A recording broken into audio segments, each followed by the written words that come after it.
guys, do you know sustainable work? Sustainable refers to the ability to maintain a given condition such as economic growth or human population without destroying or depleting natural resources, polluting the environment or causing harm to the planet, plant, human, animal and habitats. Sustainability requires fundamental changes in the way societies produce and consume goods, and it encompasses the economic, social, and environmental dimension of development. Achieving of sustainable work involves balancing human activity with the geosphere and biosphere and ensuring equal opportunities for present and future generations. What will involve? Achieving a sustainable world involves balancing human activity with the planet's plant, human, animal, and habitat. It requires fundamental changes in the way societies produce and consume goods, and it encompasses the economic, social, and environmental dimension of development. Sustainability can be achieved through sustainable design, greener building, environmentally sustainable product, and service and sustainable agriculture. Biodiversity is a critical component of sustainability as it underpins the health of the planet and has a direct impact on all our life. The need to conserve resources often conflict with other needs such as the need for food, shelter, and economic development. To achieve a sustainable world, we need to restore and protect ecosystem, grow trees, green our cities, and clean up rivers and coasts. A sustainable world is one where we live within our means and maintain a balance in major factors such as human population size, resources stock, food supply, and environmental quality on a global scale. So let's move to the pillars of sustainability. The pillars of sustainability are a framework to evaluate and understand sustainable development, which is the goal of meeting the needs of the present without compromising the ability of future generations to meet their own needs. The pillars of sustainability are: first, environmental sustainability. This pillar involves in protecting and restoring the natural environment and its resources, such as land, water, air, biodiversity, and climate. It also includes in reducing greenhouse gas emissions, waste, and pollution. It also includes promoting renewable energy and green technologies. Second, social sustainability. This pillar involves in ensuring human rights, dignity, well-being, and equity for all people, especially the marginalized and vulnerable groups.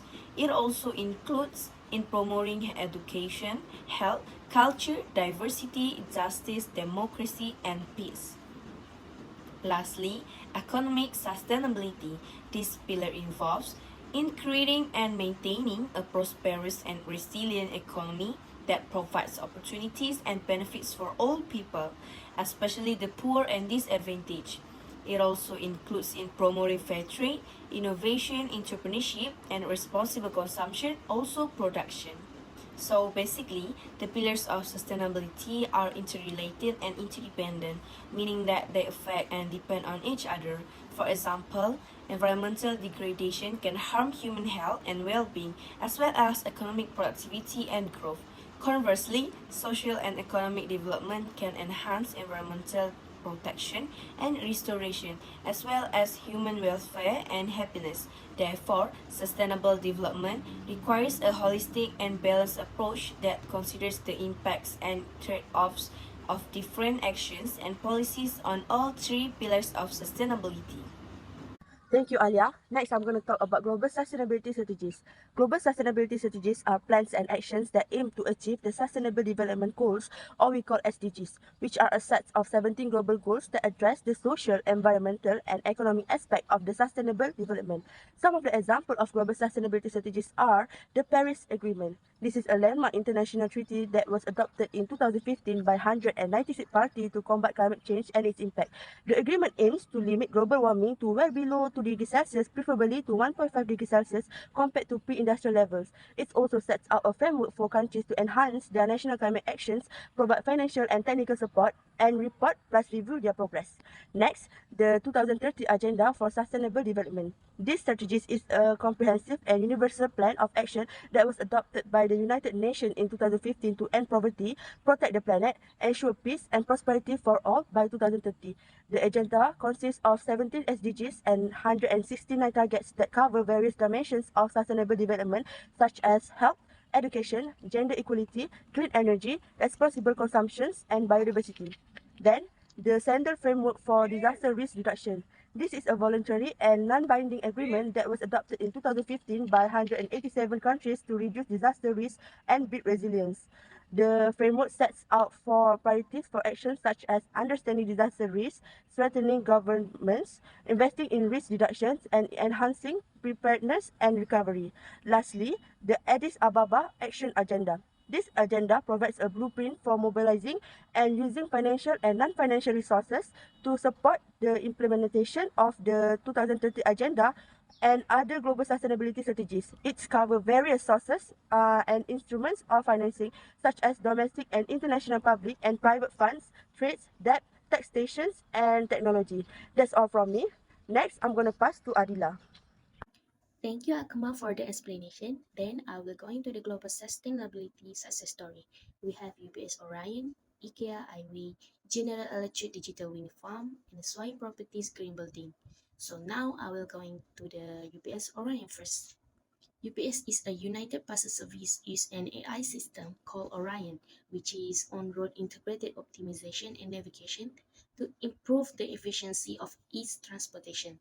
Transportation activities contribute significantly to greenhouse gas emissions, especially for a company like UPS that distributes goods across regions. Orion, the initiated in 2012, minimized turns during deliveries, saving UPS 10 million gallons of fuel annually. This is not only brings financial benefits but also reduces UPS carbon footprint by 100,000 metric tons per year, equivalent to removing over 20,000 cars from the roads. Apart from UPS Orion, there are public cloud route optimizer system available for businesses. This system operates on a subscription model, providing a software as a service solution without the need for hardware development. Second is IKEA IW. IKEA is named after the initials of founder Ingvar Kamprad, Elm Tariq, the farm on which he grew up, and Agunari, the nearby village. IKEA's IW is a supplier code of conduct that sets environmental and humanitarian standards for suppliers to meet in order to collaborate with the company. This initiative has been in effect for over 2 decades, evolving based on IKEA's past experiences. The most recent version, iWay 6, assesses various aspects, including co-worker rights, workplace safety, life-work balance for employees, water and waste management by potential suppliers, and the prevention of child labor. Third is General Electric Digital Wind Farm. This is used Internet of Things, which is IoT, and digital twins to improve the performance of wind turbines. It gathers data on each turbine, simulating a judgment like changes their direction for optimal placement in a wind farm. Additionally, sensors and digital twins help identify when maintenance is needed as the turbines age and their performance declines. And the last one is Swire Properties, a construction company operating in China and Hong Kong. Constructed one Taiko Place in 2018 as a green building to align with sustainability goals. They employ 3D modeling to optimize energy efficiency, utilize smart lighting system with sensor to reduce electricity consumption, and have a biodiesel generation system converting waste food oil using low carbon embedded materials and recycled materials in construction. Swire Properties successfully reduced greenhouse gas emissions intensity across their portfolio by nearly 20%, thanks to digital technologies and sustainable materials. Now, we will go to the Akasha for conclusion. So, the conclusion is a sustainable world is a world where people, planet, prosperity, peace, and partnership are in harmony and balance. It is a world where the needs of the present are met without compromising the ability of future generations to meet their own needs. It is a world where the 17 Sustainable Development Goals (SDG) are achieved by 2030 through collective and coordinated effort from all stakeholders. The SDG are set of global goals that address the social, environmental, and economic aspects of sustainable development, such as ending poverty and hunger, ensuring health and education, protecting the environment and climate, promoting justice and equality, and fostering innovation and cooperation. A sustainable world is a world where no one is left behind.